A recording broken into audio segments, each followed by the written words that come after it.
Pria ini bernama Shinozaki Rui. Ia adalah seorang pekerja keras. Rui yang awalnya adalah seorang petinju profesional ini memilih hidup sebagai masyarakat biasa karena ia menyesali akan kisah masa lalunya yang sangat kelam. Rui diberi pekerjaan oleh seorang manajer, yaitu penjaga pintu parkir, yang sebelumnya dijaga oleh kakek tua yang baik hati. Namun si kakek tiba-tiba saja meninggalkan pekerjaan tersebut. Rui yang saat itu sedang menjaga, tiba-tiba saja dihampiri oleh gadis cantik yang tunanetra, dan gadis itu bernama Akari. Akari mengira kalau petugas parkir itu masih seorang kakek tua yang selalu menemaninya menonton TV di pos parkir itu.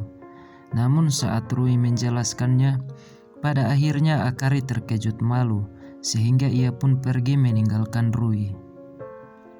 Namun Rui yang tak tega mengajak Akari untuk melihat TV bersama sembari menunggu redahnya hujan.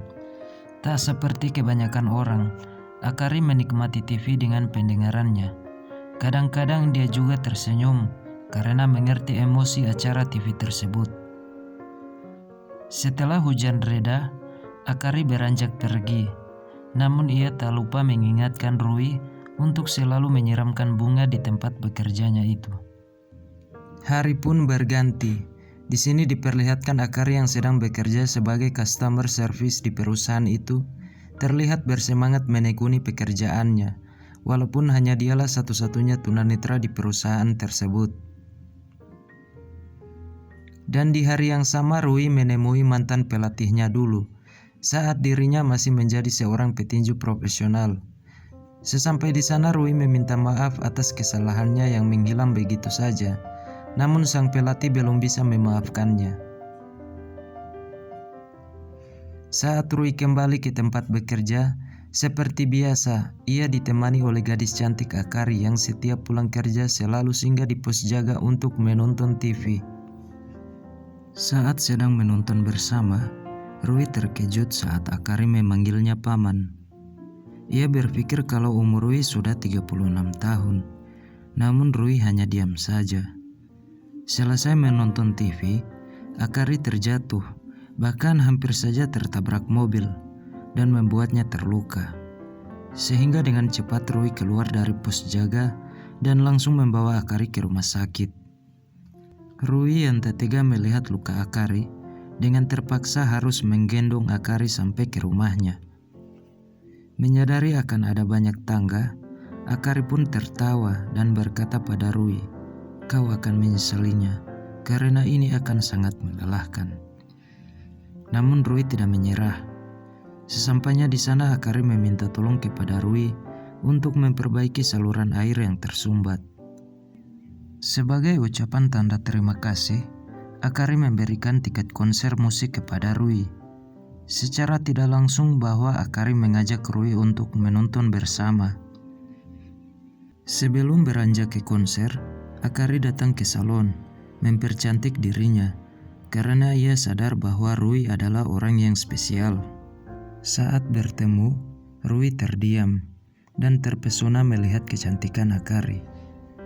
Mereka pun melanjutkan perjalanan dan tibalah di konser musik. Ya, walaupun Rui tidak terlalu menyukai konser, ia tetap berusaha menikmati keadaan agar Akari bisa terhibur. Di sana Akari menanyakan banyak hal, termasuk masa lalu Rui. Namun hal itu membuat Rui tersinggung. Selesai pulang dari konser, tibalah di depan rumahnya Akari.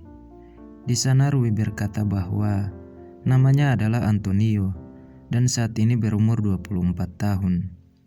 Dan dulu ia adalah seorang petinju profesional, lalu meninggalkan profesi itu dan menjadi pembunuh bayaran. Hal itulah yang membuatnya menjadi pendiam dan ingin menembus dosa-dosanya di masa lalu. Akari pun baru menyadari mengapa Rui tak nyaman ketika ditanyakan masa lalunya. Keesokan harinya, bos Akari memberikan sebuah hadiah kepadanya. Terlihat bahwa atasannya itu ternyata sangat menyukai Akari. Di sisi lain diperlihatkan Rui menemui pelatihnya dan kali ini ia bercerita tentang alasannya meninggalkan tempat itu. Disampaikanlah kepada pelatihnya bahwa di kala itu dirinya membutuhkan uang yang banyak sehingga rela bertarung di jalanan. Di samping itu, dirinya menjadi tukang pukul. Dan karena hal itulah dirinya tertangkap oleh polisi lalu dipenjara. Selesai menjelaskan masa lalunya kepada sang pelatih, Rui pergi dan menemui suster yang mengurus dirinya di waktu kecil. Suster pun menasihati Rui dan memberikan benda spesial yang merupakan souvenir karya anak-anak panti asuhan. Souvenir itu disarankan agar Rui berikan kepada seseorang yang spesial di dalam hidupnya. Dan malam pun tiba. Akari dikejutkan dengan kedatangan direktur perusahaannya yang memaksa masuk ke dalam rumahnya Akari.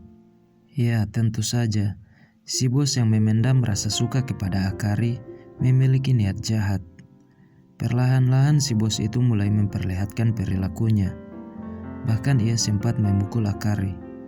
Bertepatan dengan kedatangan Rui yang ingin mengantarkan souvenir, ia pun langsung menghampiri bos Akari dan langsung memukulnya tanpa ampun hingga mematahkan jari tangannya. Pasca kejadian tersebut, Akari menjadi takut kalau dirinya bakalan dipecat. Namun Rui kembali berkata bahwa dirinya siap bertanggung jawab dan siap memenuhi kebutuhan hidup Akari. Keesokan harinya, Akari datang dan berkata pada Rui bahwa dirinya telah mengundurkan diri dari pekerjaannya. Mendengar itu, Rui terlihat bahagia dan langsung mengajak Akari ke suatu pantai. Di sana Rui bercerita bahwa dulu di pantai ini ibunya membawanya dengan niat akan menenggelamkan mereka berdua di dalam lautan tersebut. Ya, karena kelamnya dunia ini tak dapat mereka hadapi. Namun ibunya meninggalkan Rui dan pergi sendirian ke dalam lautan itu. Akari yang paham bahwa Rui sedang bersedih, ia pun mencoba menghiburnya dengan menyuruh Rui untuk mencari batu dengan sudut yang membulat. Lalu Akari menjelaskan bahwa batu itu menjadi halus dan bulat dikarenakan oleh kikisan air.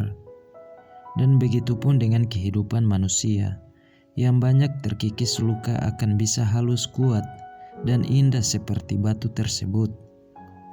Akari lalu meminta Rui untuk menyimpan batu tersebut sebagai tanda penghubung rasa antara mereka berdua.